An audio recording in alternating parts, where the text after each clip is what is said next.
Would you be willing to stake your life on a single roll of dice? That's exactly what Caesar did at the Battle of Munda, and the outcome shocked the whole world. The moment Julius Caesar faced the Battle of Munda, many believe he saw his own death up close. It was the climax of a tense and violent campaign, where each step could seal his fate.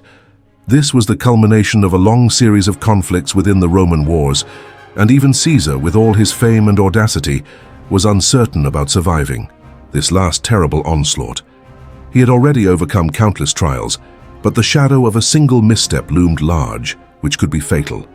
The weight of leading weary men, the urgency to end the civil war, and the lingering fear of a new defeat created a tense atmosphere throughout the army. Still, the desire for conquest and the need to eliminate the last pockets of Pompeian resistance drove everyone towards the decisive confrontation.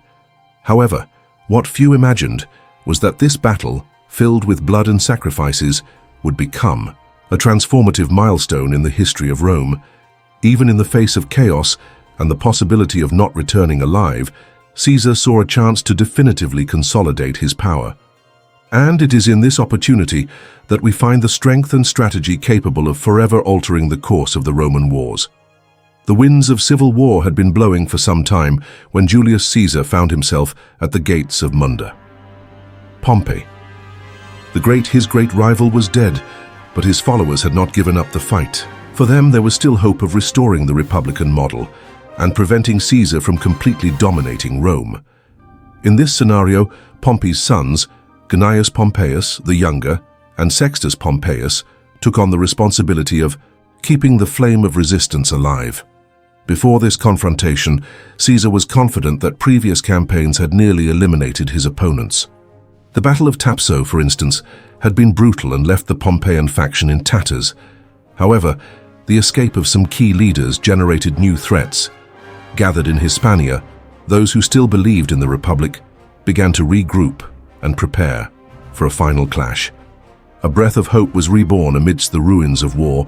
The presence of Titus Labienus, once Caesar's general and now against him, gave a dramatic tone to the conflict. Labienus knew Caesar's tactics, which made everything more dangerous. While Caesar's power seemed consolidated in Rome, the shadow of a revolt re-emerged thousands of kilometers away. This was the moment when confidence and determination would be put to the ultimate test. Many Romans still doubted Caesar and questioned whether his rule would bring more benefits than problems to society. Some saw him as a leader capable of leading Rome into a new era of prosperity, while others feared him, accusing him of acting like a king. In this turmoil of opinions, swords were raised again, and another decisive battle was announced. The fate of the Republic and of Caesar himself was at stake. So many conflicts had worn everyone down: tired soldiers, anxious senators, citizens fearful for the future. It was as if the Roman world stood on the brink of a political and social abyss, waiting for a decisive victory to define the next steps. Still, the hunger for victory spoke louder, driving each side to risk everything to annihilate their opponent once and for all. The flame of war was about to consume everything, but we would only discover its true impact in the face of a final thrust. In this atmosphere, the question lingered in everyone's mind. How would this clash be resolved so definitively that even Caesar's fate would hang by a thread? In Hispania, the battlefield began to take shape. The Pompeian forces, led by Gnaeus and Sextus Pompeius, along with Labienus, took full advantage of the terrain. They strengthened their presence in strategic cities like Cordoba and Italica, recruiting veterans of Roman wars and local soldiers ready to defend their republican ideals. The motivation of these fighters was not only ideological, but also practical. Whoever won would control important trade routes and vital taxation necessary for the sustenance of Rome. Caesar quickly understood the seriousness of the situation. His prestige depended on decisively confronting this last focal point of resistance. Therefore, instead of delegating missions to lieutenants, he personally marched from Rome to Hispania in record time, covering around 2,400 kilometers in less than a month. This lightning-fast maneuver helped him catch his enemies off guard, robbing them of the initiative to strike first. The siege and blockade tactics adopted in Ategua showed how relentless Caesar could be. Instead of risking a direct combat in an unfavorable situation, he preferred to isolate the city and impose hunger on the enemy forces. As a result, Pompeian morale suffered a blow. Seeing their troops cornered caused panic among the defenders, and Cordoba began to reconsider its loyalty. Who would want to side with the losing side? Meanwhile, Caesar was gathering veteran legions, but also included less experienced recruits. This mix could be a weakness, as new soldiers do not always withstand the panic of a large battle. However, the presence of renowned legions, like the 10th Equestrian Legion, made up for this lack of experience. The confidence of fighting alongside veterans inspired the younger soldiers, fueling their conviction that success was possible. The great differentiator was Caesar's speed of action. He did not wait for the enemy to organize itself. By taking Antigua and pressuring Cordoba, he forced the Pompeians to react without being able to choose a better scenario. Moreover, the support of allies like King Bok of Mauritania, though discreet, would be an important element at the critical moment. The Pompeians had no choice but to attempt a bold move, to seek a confrontation in the open field, where they still had a considerable numerical advantage. Everything converged toward an inevitable clash, filled with expectations and fears. The way the two armies positioned themselves would define the course of that final thrust. And when the standards were raised and catapults prepared, the tension in the air became almost palpable. The stage was being set for a battle that would shake the foundations of the Roman world. On the day the troops aligned near Munda, the Pompeians chose a hill that offered a clear defensive advantage. Experienced fighters knew that fighting on elevated ground meant forcing the enemy to ascend under a rain of arrows and darts. Furthermore, they had 13 legions, outnumbering Caesar's forces. It was a solid position that gave them confidence to face even the greatest strategist of the time. Caesar, in turn, understood that a simple frontal attack would be risky. He tried to convince the enemy to descend and face his legions on flat ground. His skills as a general were not enough. It was necessary to undermine Pompeian confidence. However, both Pompey and Labienus did not fall for this ruse. They remained firm on the hill, willing to engage in a war of attrition, and to take advantage of any hesitation on Caesar's part. Caesar's hesitation did not take long to appear. Launching a direct assault while having to climb an elevation occupied by enemies seemed suicidal. However, retreating was unthinkable. It would mean abandoning the chance to end the civil war once and for all. It was in this impasse that he made the boldest decision of his career. He ordered his men to advance, leading 8 of his best legions, personally placing himself at the center of the conflict. The following hours became an epic of resistance and determination. The battle stretched for about 8 hours, which was rare in Roman confrontations, which usually concluded more quickly.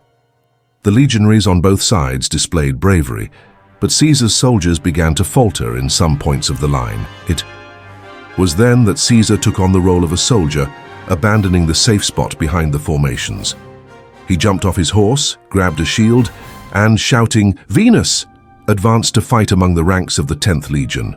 Caesar's appearance on the front line caused a tremendous psychological impact. Seeing their general risking his life infused new energy into the troops. Many historians consider this act a turning point, as it motivated the legionaries to fight as if there were no tomorrow. Fear gave way to courage, and where there was hesitation, the will to protect the leader who exposed himself to the same danger as they did flourished. In this climate of adrenaline, a small detail could change everything. Just one positional error could make defeat imminent. But what would happen if the Pompeian lines began to crumble, even with their initial numerical advantage? The rupture in the Pompeian army came from a confused maneuver. Gnaeus Pompeius, trying to reposition his troops to improve the angle of attack, created a fatal misunderstanding among his own men. Some soldiers interpreted the movement as an attempt to flee, spreading panic through the ranks. This type of reaction, though it seems bizarre, was not uncommon in large armies of antiquity. Just one rumor spreading could cause everything to collapse. At the same moment, King Bok of Mauritania, an ally of Caesar, detected the vulnerability and launched an attack from the rear.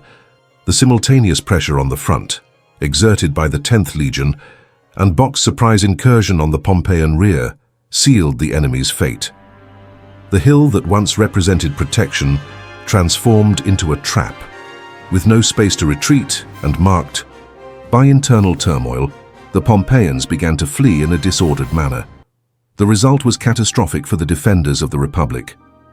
It is estimated that around 30,000 Pompeians were killed in the field of Munda, a number that would shock even the most bloodthirsty of generals.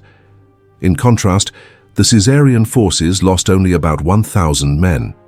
This remarkable disparity reinforced Caesar's image as an invincible leader. Moreover, all 13 Pompeian legionary standards were captured, an unequivocal symbol of total defeat. For many, this outcome represented the real end of any hope of restoring the Republic in its old form. Caesar's victory was so absolute that it placed any other adversary in a position of clear inferiority. This perception soon spread across the provinces, creating an atmosphere of resignation. After all, how could one face someone who overcame all challenges and still emerged triumphant? Not only were the armies shaken, but also the morale of those who still dreamed of the restoration of Pompey the Great. The deaths of important generals like Titus Labienus and the desperate flight of Gnaeus Pompeius demonstrated that the Pompeian legacy was in irreversible collapse. Fear allied with the frustration of those who believed in the old republic, but found themselves confronted with an unprecedented centralized power in Rome's history. After Munda, it became clear that Caesar had total control. The only obstacle that would still threaten his supremacy would no longer come from the battlefield, but from the political intrigues that began to boil among the Roman elite. This twist would prove to be even more impactful than an enemy army. With the fall of Munda, the civil war was coming to its conclusion. With no armies capable of competing, Rome belonged to Caesar, and this reality began to shape the immediate future of the empire. Upon returning to the capital, he was welcomed not only as a victorious military leader, but also as someone capable of charting new directions for the Roman society as a whole. The streets were filled with celebration, yet among the senators, the atmosphere was one of distrust. Many aristocrats feared that the concentration of power in the hands of a single person would distance Rome from its republican traditions. They saw in Caesar an aspiring king, a title loathed in Roman history. Still, he sought to alleviate fears by promoting reforms, granting amnesties and creating laws that benefited the populace. However, his rapid rise to absolute power had a side effect: the envy and apprehension of those who held fragments of influence. History herself recalls that on March 15, 44 BC, Julius Caesar would be assassinated by a group of conspirators in the Senate. What was a shock to many seemed inevitable to others. Caesar had amassed so much power that, although loved by the masses, he was hated by those who saw him as a threat to any remaining republican ideal. Ironically, the very elite that had allowed him to emerge now viewed him as an enemy. It is worth noting that this tragic ending does not erase the fact that Caesar paved the way for the subsequent formation of the Roman Empire under Augustus. The seeds of imperial governance were already planted, and no conspiracy could erase the legacy of his military victories. However, Caesar's death so soon after Munda illustrates how Roman politics could be as unpredictable and lethal as its battles. The triumph at Munda exemplified the art of warfare that Caesar mastered, but it also revealed how fragile and fleeting power gained by the sword could be. Even the greatest of generals is not safe from the daggers that come from within his own city. This teaches us about the volatility of power structures in ancient Rome, where every military victory could ignite the spark of political betrayal. In T2, raising the final standard of victory, Caesar found the path to glory while simultaneously opening doors to his tragic demise. And it is in this paradox that the dramatic strength of his story resides. The man who achieved so much, yet at his peak lost everything to a coup orchestrated by those who feared the collapse of the institutions they had once sworn to defend. The Battle of Munda was not just the final chapter of a bloody civil war, but the pinnacle of a journey that redefined the foundations of power in Rome. Caesar demonstrated courage, leadership, and a unique talent for strategy, but also revealed how thin the line can be between absolute triumph and sudden ruin.